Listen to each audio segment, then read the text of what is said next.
Well, tonight I'd like to talk about nothing.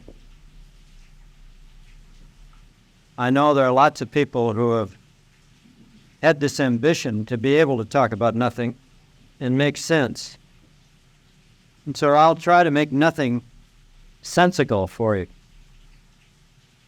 So we'll start with the void, and we will start in the void with the first distinction. And I'm borrowing this from G. Spencer Brown in his Laws of Form, a book which is now published in this country by Julian Press in New York. So let's take this blackboard as being a sample of nothing. Now, there's nothing on the blackboard, and if we want to make a distinction, we have to make some sort of a mark. Well, let's just make a circle.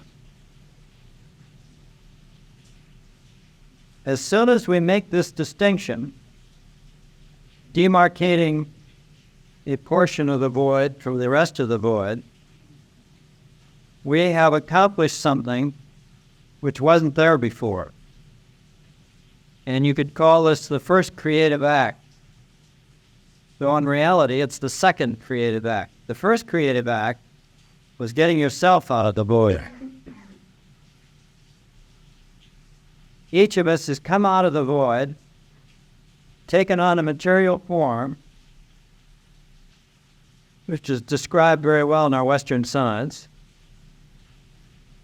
and function as a more or less independently operating member of a network.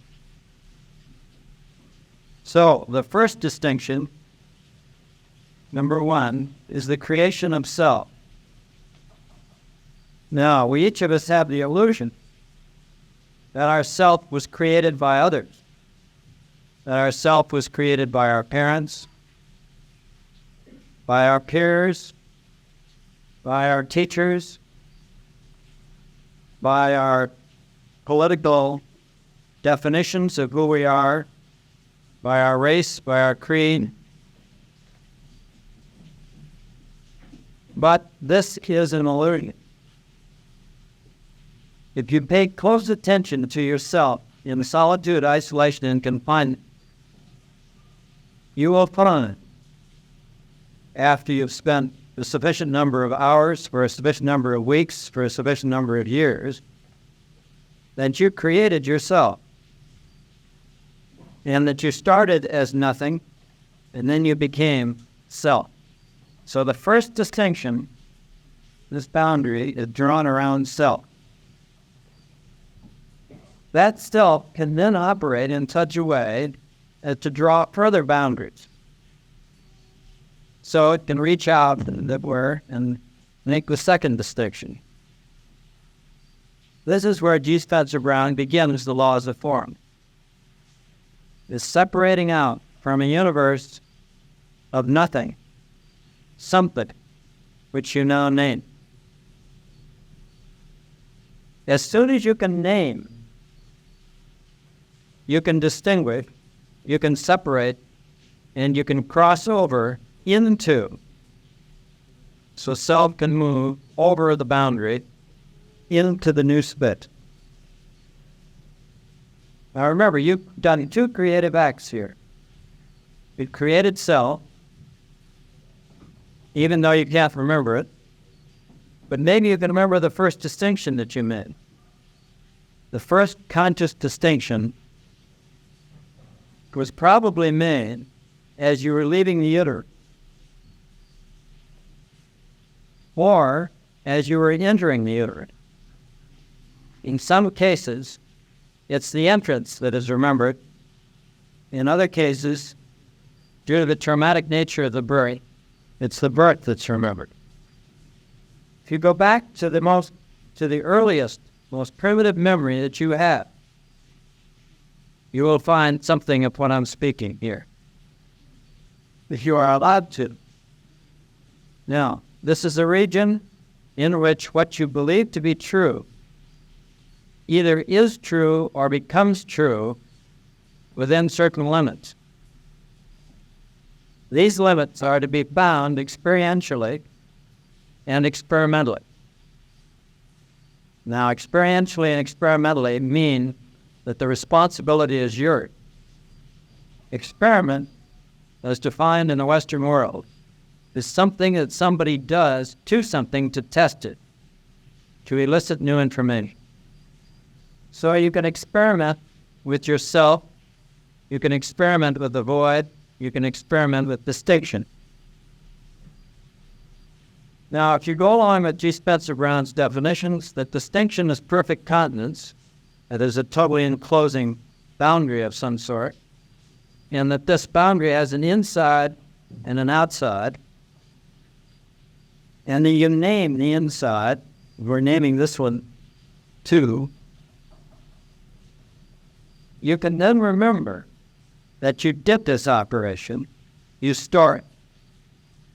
And if you recall it, it's the same operation that you did when you named it. So the calling and the recalling are the same.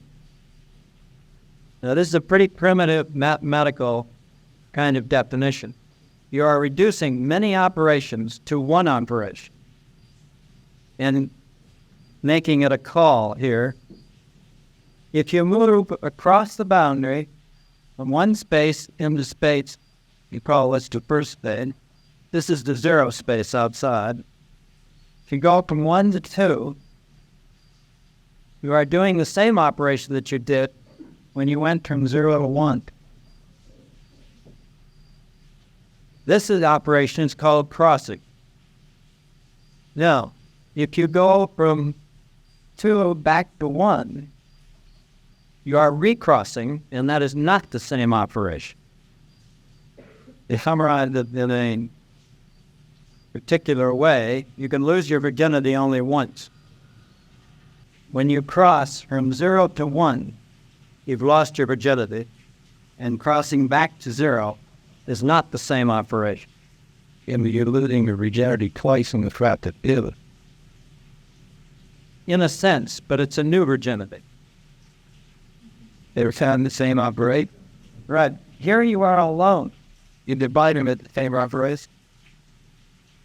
The cross and the recross are not the same operation. Shelby, you divide 1, 0, 1, and 1 and 2 was their operation. In the primitive sense, this is true. In the historical sense, it's not. In the sense that you can only move from 0 to 1 and then from 1 to 2. It's a different operation. But we're reducing that to a single operation for purposes of making a more general argument and taking time out of it. In 0, there is no time. There is no space. There is no concept. The original creative act brings all of these into being simultaneously. Now, as you can see, if you do move into 1 out of 0, you never again can move back to 0, totally innocent. So far as we are concerned in this particular kind of a reality. Now, if we do it, we then can carry no memory of the operation with us back to 0. Because in 0, there is none, including memory. Nothing's stored there.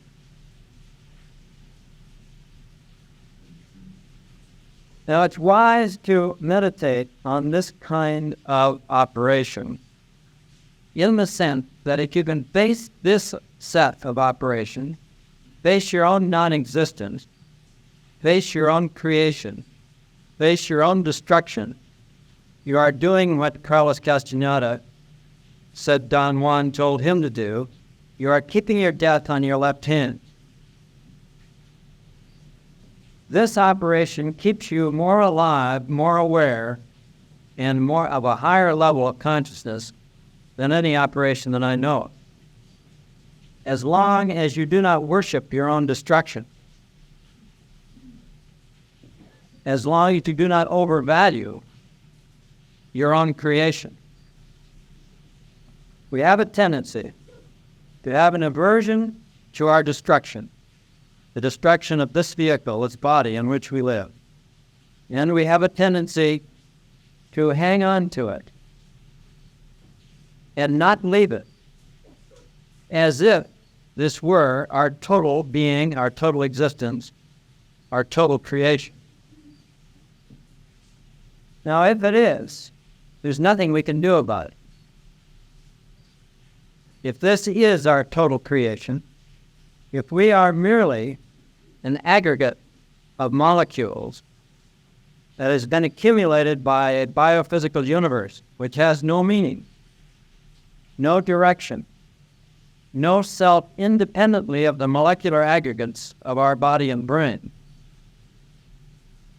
it's a pretty empty universe for that particular molecular aggregate.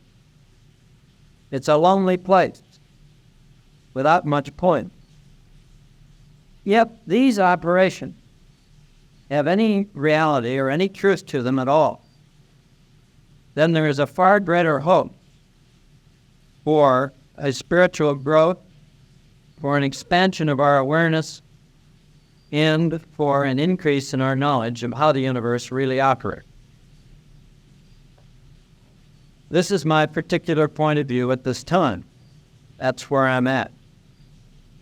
From that point on, one can open up any can of worms that one can conceive of. If you can take in the statement that I made earlier, what one believes to be true either is true or becomes true in the province of the mind. I want to amplify in the province of the mind in a minute. Within certain limits, which are to be found experimentally and experientially, and when so found, are found to be further to beliefs to be transcended. Those of you who are interested in mathematics will recognize this as a non-terminating infinite series, a non-converging infinite series, which, if you follow it, can expand your awareness into region which currently you are not willing to go into, or have not been willing to go into. It is a set of directions to move into the void or anywhere else that you can conceive of. There are travel folders called science fiction that you can follow and test for your own experiential and experimental guidance. There are other manuals around of various sorts from the esoteric schools, the mystical school, and from theoretical physics and modern science. Take, for example, from the latter group, the study of quantum mechanics. Get into the submicroscopic world of quantum mechanics, of the very peculiar logics, plural, which are necessary to function in the area of that submicroscopic world. Study von Neumann and Szilard's paper of 1936 on the quantum observer. Study Robert Edwards' thesis at UCLA on a brain prosthesis. You get then into the region through modern science of a study of your own brain and the quantum mechanical aspect of its own operations. As soon as you do this, you will find that you're entering into spaces, into regions, into states of consciousness, which previously have only been described in the mystical literature, in the Western Christian literature, and in the modern drug literature, in the psychedelic literature, so-called. There are many, many routes into these spaces, and it's the amazing thing to me is the correspondence of the people who have been traveling in these spaces. Let's take the case of Franklin Merrill Wolff. In 1936, after 20 years of work on the yoga of Patanjali as presented by Shankara, Wolf suddenly was able to achieve a transformation in his consciousness without drugs and without overwhelming bodily disaster. The usual way that people get into these states is having a close brush with death, some sort of a disaster entering into their life, coming back and suddenly realizing what their life is, the realities of it. This seems to be the most common way that people get into these spaces. And they can then suppress the information, or they can go on and expand their awareness into the region. Franklin Merrill Wolf did it the hard way. He was a physicist and a mathematician, and he decided he was going to try to do it by sheer intellectual programming. In a 6-month period in 1936, he achieved it. And on August 8th, he moved into a region of extreme light, of extreme new knowledge, which before he did not know and had not programmed in, had not been given to him. And as the days progressed, he stayed in this space. He was at a place in Northern California running a crosscut in a gold mine all by himself, reading Shankara and meditating on the meaning of consciousness without an object. This is the pure consciousness of self, as it were, without a body, without an external reality, and without connection to other humans on this planet. It's the meditation on the void. Again, we're coming back to that, because we'll keep coming back to it. The meditation which sets up consciousness as the primary process in the universe. This is quite contrary to modern natural science basic assumption. According to modern science and the natural biological basis, consciousness is the result of conglomerations of molecules in particular living structures in particular forms, and man tends to worship his own brain as being the conscious brain as a result of its particular evolution. Well, as you know, I've looked at other brains, other biological organisms with brains as complex and larger than ours, and found that we're being rather arrogant about assuming that we are the only conscious beings on this planet. We don't know about the rest of the universe. But if you proceed from another set of assumptions in which consciousness is primary and matter, energy, and space are secondary, a la Shankara and some of the Eastern philosophers, you quickly arrive in these spaces that we've been speaking of very rapidly. In other words, your awareness becomes that particular gift which has been given to you somehow out of the void, out of nothing. It has been moved into you whether you liked it or not. And you as an individual, as it were, do not realize your connection with the rest of the consciousness of the universe until you are forced to by a severe discipline, which today we call spiritual, and which later, I imagine, in the future years, we will call scientific.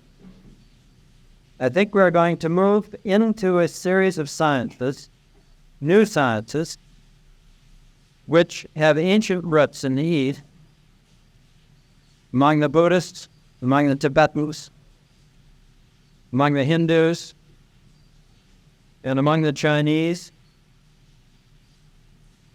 And gradually, we will see that these sciences have been furthered in the East beyond anything that we have accomplished in similar areas here.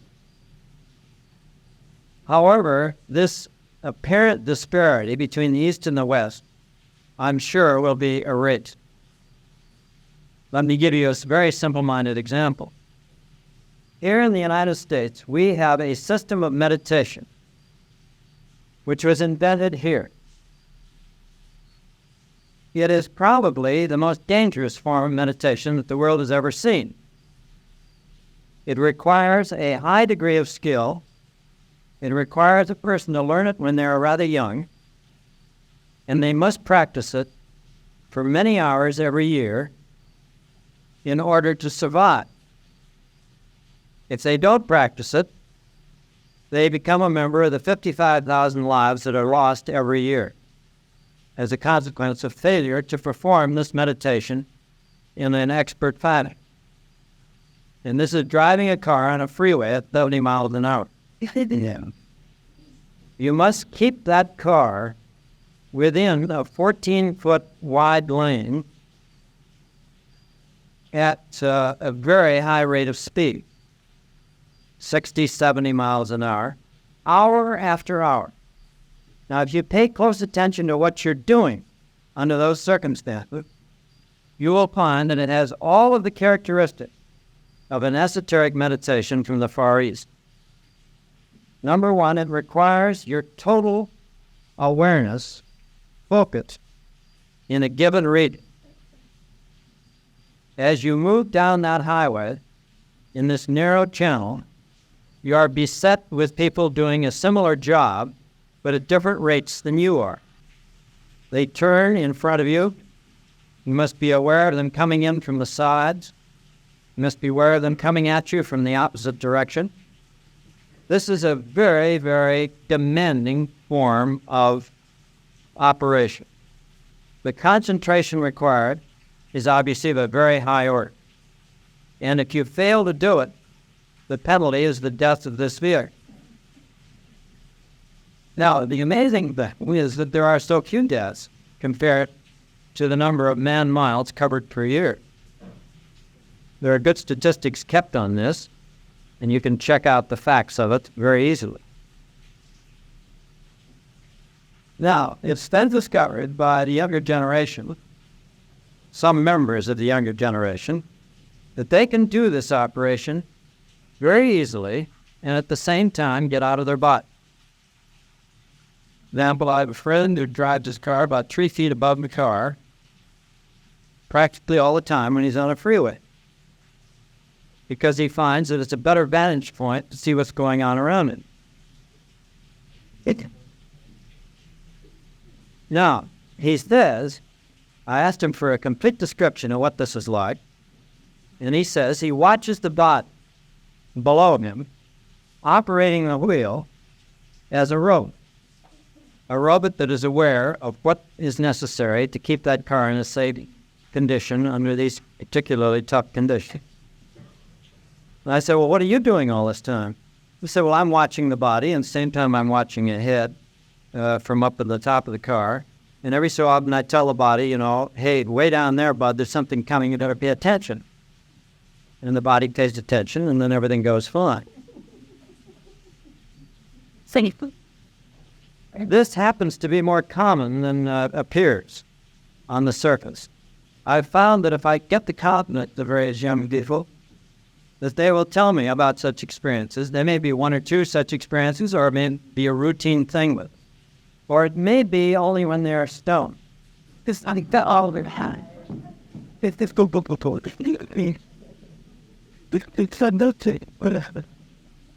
Now, what is being stoned?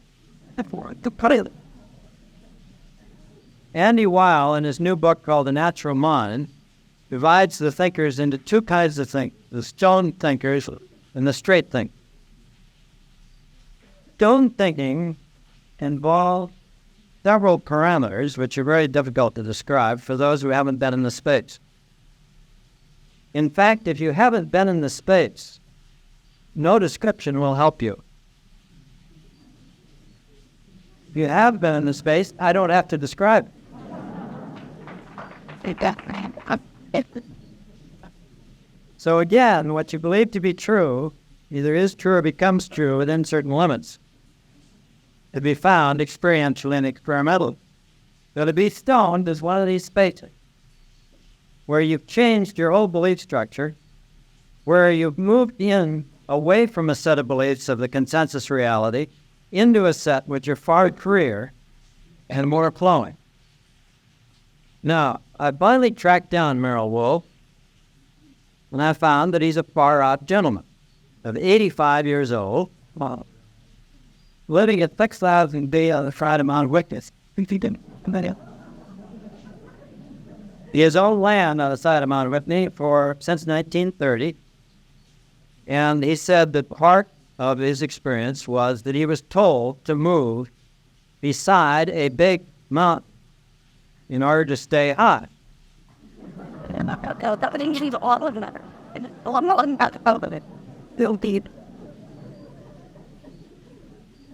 Well, Tony and I last summer decided that we were going to find out about this business about mountains and the Tibetan Plateau and staying high.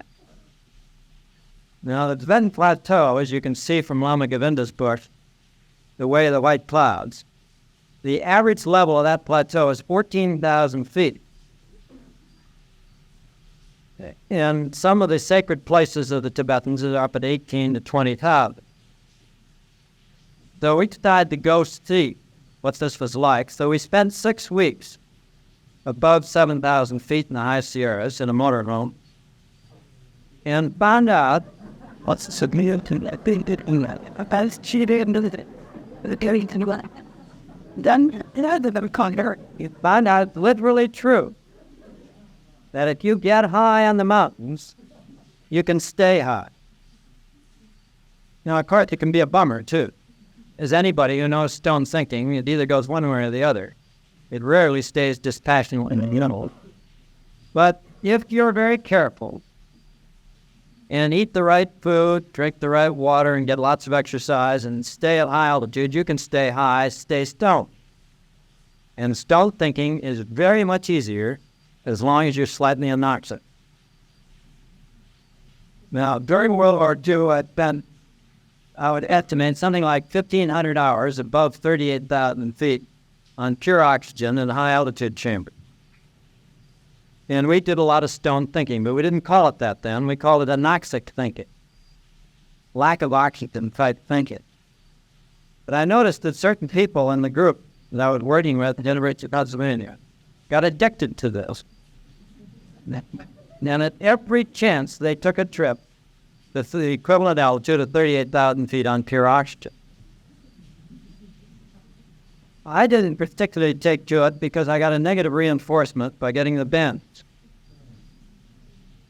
I did not pre-oxygenate because we were doing bends research and I was one of the subjects.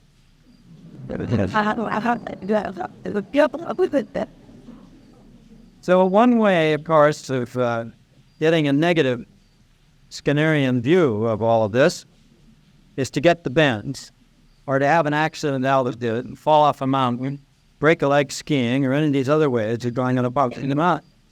And there are lots of them. I once had a mountain lion, for instance, track me up here at Mount San Gorgonio back in the 30s. I didn't know he was tracking me until I came back down the mountain, and right beside my tracks, I saw these cat tracks about really big. I thought twice about sleeping up there that night, but then since I'd seen a herd of deer, I thought he probably would figure that the deer were more easily eaten than I was, and but I didn't sleep much that night, which is another way of having a bummer of the mountain. Now, in a motorhome,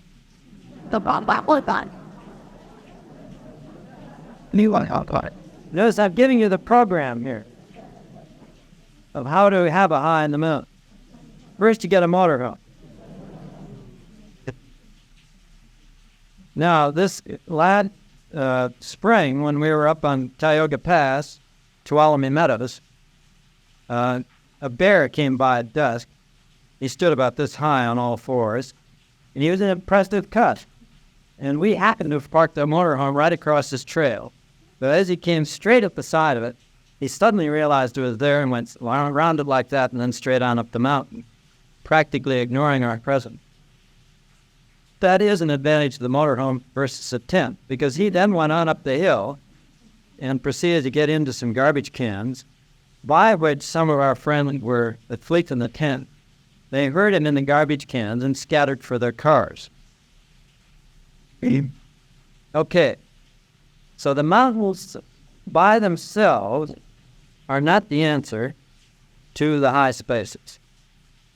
But if you can arrange to live there, as Merrill Wolf has, it's much easier to change your state to cut into the stone states without benefit of the illegal technique. Now, it's a mistake to go, say, to 14,000 feet and take any of these illegal substances, because all you'll get is a sound sleep. So you'll find, for example, that in countries where hadfish and various things are available freely, that the mountain people, in general, are very, very sparing in their use of these substances. They are not needed.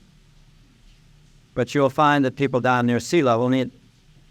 So there seems to be some sort of an inverse relationship between methods of getting stone by means of plants and chemicals and the altitude. It'd be interesting to do some statistics on this and back this up. This is my impression. Now, this is a long preliminary to Franklin Merrill Wolf on the side of Mount Whitman.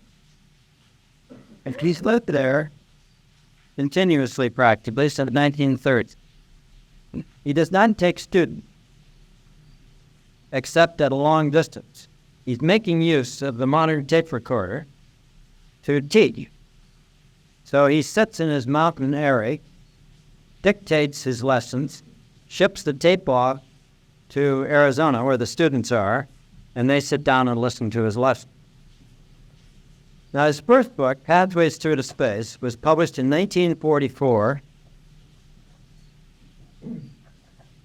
He had made his transformation in consciousness in 1936. He wrote for 6 months, then he wrote again a year later, and he filled in the experiences. If you can find this book, Pathways Through to Space, a personal record of a transformation to consciousness, it's well worth reading. I recommend it to you very highly. For those of you who want to do an intellectual transformation in consciousness without chemicals or without the rather boring methods of the esoteric schools, this is a sort of a groovy textbook.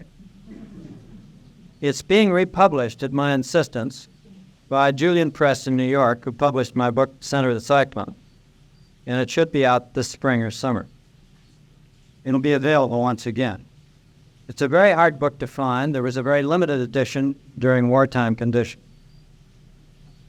Now, he's got a second book, which I've seen in mimeograph form, which he's written mainly for his students, but which should be published. But it's a 600-page manual on the philosophy of consciousness without object, in which he relates his particular transformations to all of the modern schools of philosophy. It's a very erudite and scholarly work, and also a very powerful manual on how to change your conscience. And if you pay close attention to what he's doing, is he's examining the belief structure which led him to his transformation. He's presenting to you that belief structure in relation to other schools of philosophy. So that the consciousness without an object school of philosophy says, number one, its basic assumption is that consciousness is. In other words, consciousness precedes all else. And it is the creator. It is that which moves in the universe. This is a very ancient view, and so what's new? The new thing is that a mathematician and physicist has started to examine this with the logical rigor required by Western science, and then to present the results to you. Now, he speaks of spaces which resemble some of the spaces that I talked about, that I've been in the center of the cyclone, which are adjacent to and parts of adjacent spaces. There's some overlap. He speaks of the region of high indifference, the state of high indifference.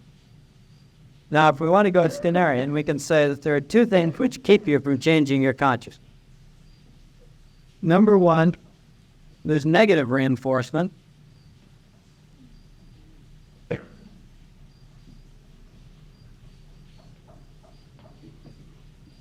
which potentially stated very succinctly when he said that pain causes aversion.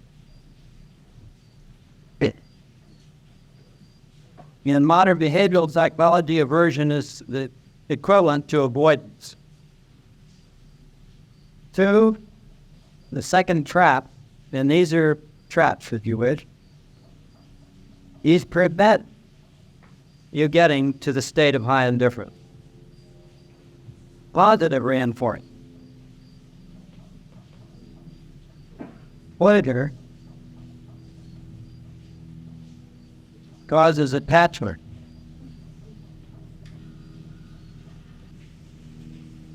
Brother. Hey. Now you can look this up in Patanjali, his sutras, which he apparently wrote about 300 BC, though his dates are a little sloppy. He wrote 196 sutras. These are 2 of them, which come right up to your Skinnerian modern view in terms of the total human being. Now, if you can avoid negative reinforcement, and if you can avoid positive reinforcement, if you can avoid allowing any space, any state of consciousness, any group, any institution, or yourself, causing either of these, you can then get into the state of high indifference, which is neither of those.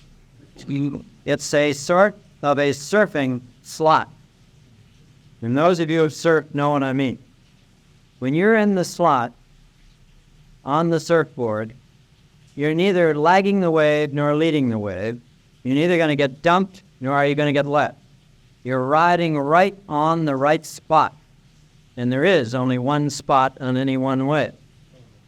So there's neither falling behind, the aversion to the wave, nor the attachment to the front of the wave.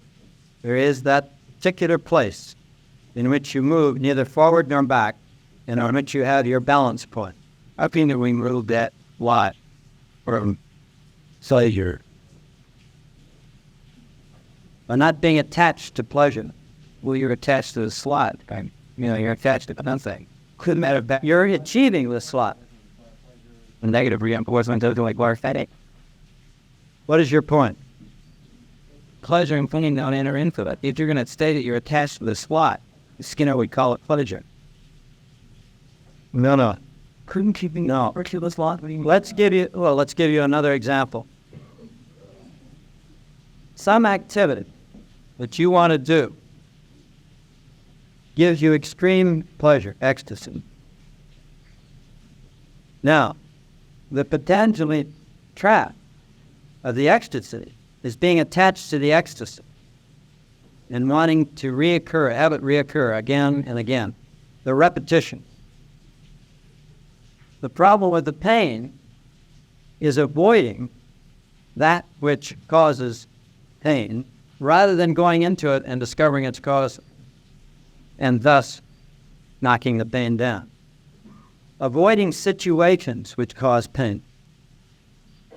Once you've been in that slot, the only way to even talk about it is if you want to get into it again, or you enjoy it, or you want it to reoccur. You're after the repetition and well, if you want to live without these 2, as it were, you just eliminate them and stay in the space where they are not present. the wave breaks and then you have to go back. Okay, say that you have a wave that goes on around, say, in the Roaring Forties. It just goes around Antarctica. I don't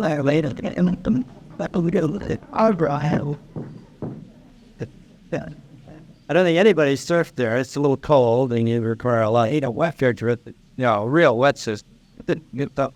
Okay, we're speaking now in terms of a metaphor and a feeling and a state of experience, which I was trying to get across for those who have done surfing. Now, if you're a skier, you can get in the same position.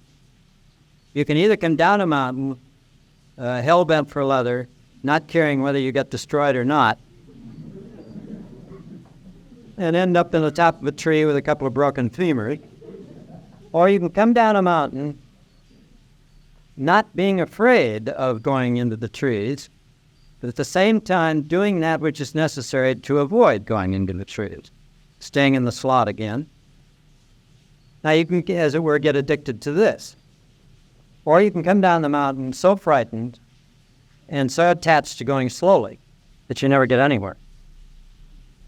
Now, an excellent performance is a dispassionate performance in the sense that you do not allow yourself to get so ecstatically excited that you lose control, nor to get so frightened that you lose control.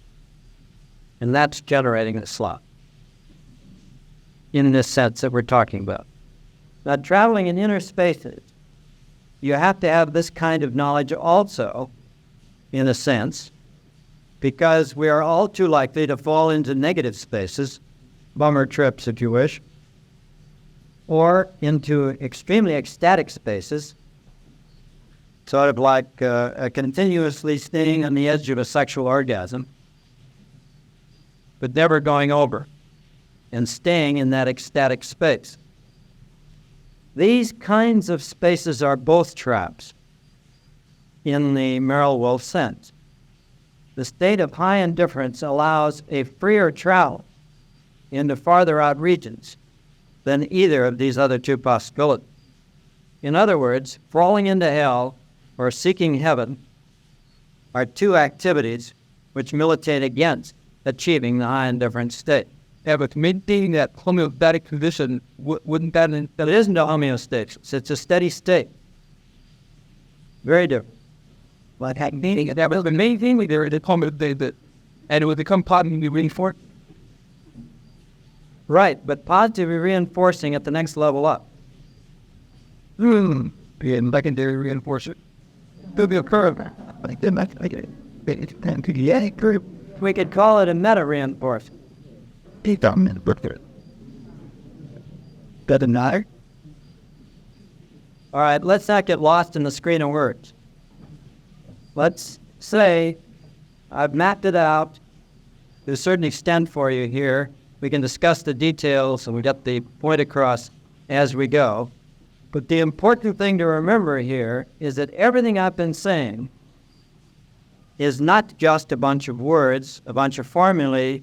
It's based on direct experience of the people that I'm mentioning and also myself.